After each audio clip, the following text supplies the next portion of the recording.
The stream of people paying their respects did not falter overnight, and by yesterday evening it had ebbed and flowed as far as Southwark Park in Bermondsey, well into the city's southeast postcodes. Mourners queued for hours in order to pay tribute to Her Majesty. Image, Getty. At 7 a.m. the back of the queue was at Blackfriars Bridge but built steadily through the day, and by 9:30 a.m. it had passed beneath London Bridge and onto the river frontage by HMS Belfast. From there it headed into a large holding pen next to City Hall by Tower Bridge. Hundreds congregated in a tightly packed pattern separated by crash barriers.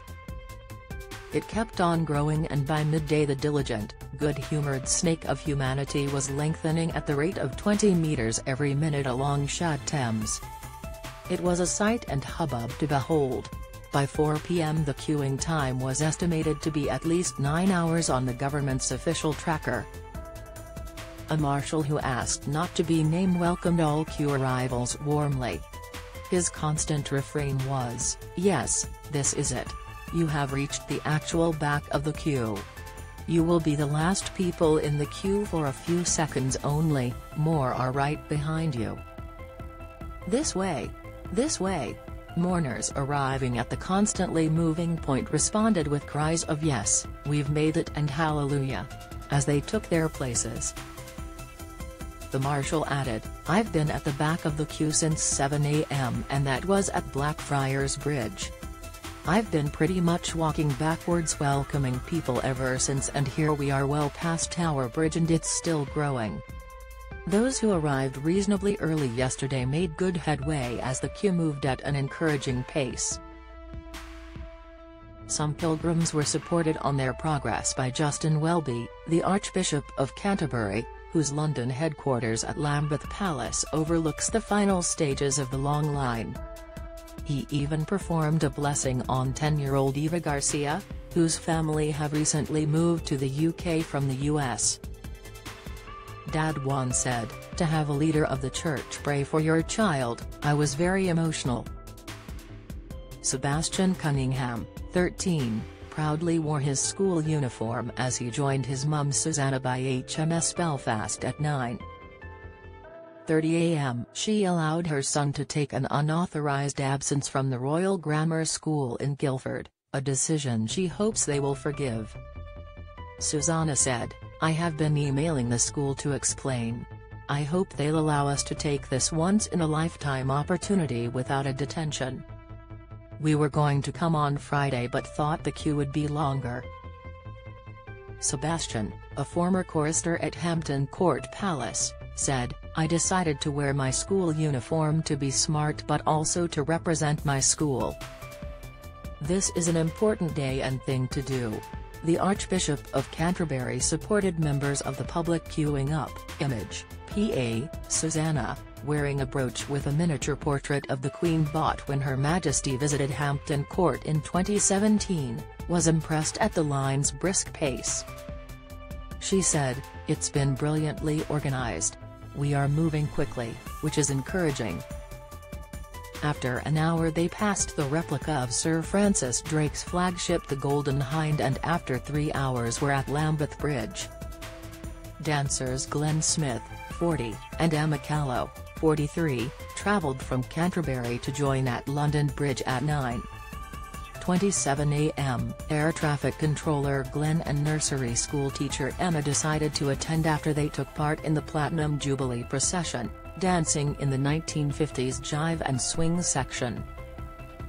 Glenn said, "We danced up the mall and arrived in front of the palace just at the time the Queen came onto the balcony. It was a magical moment and we wanted to honour her memory by coming along."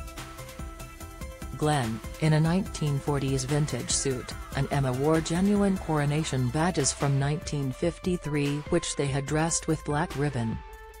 Emma added, "We had such a fantastic time dancing at the Jubilee. We really wanted to come and pay our respects."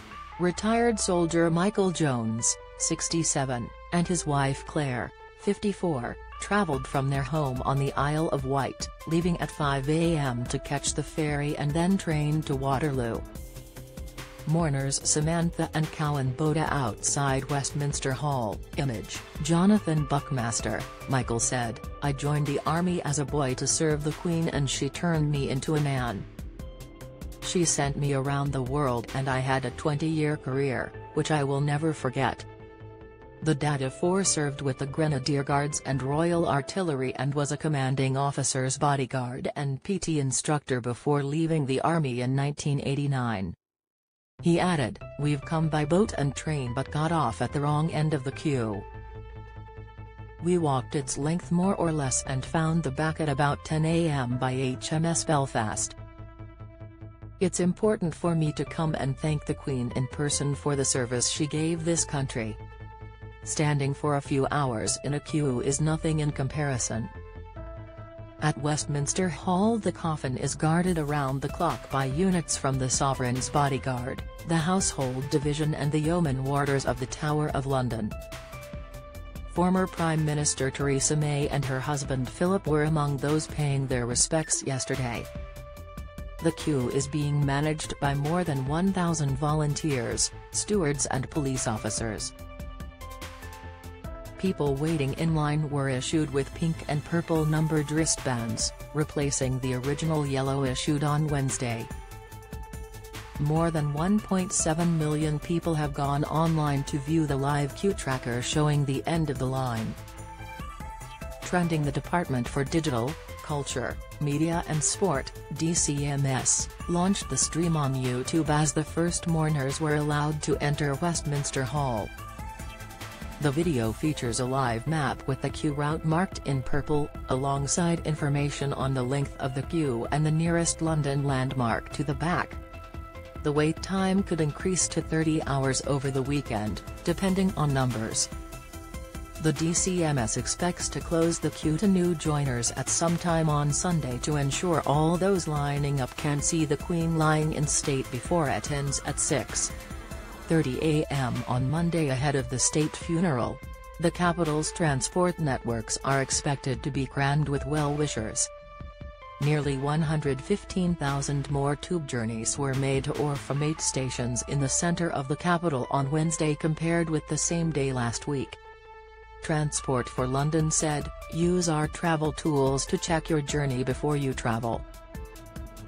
About 1,500 military personnel are assisting with crowd control and 600 members of St John Ambulance will be on first aid duty.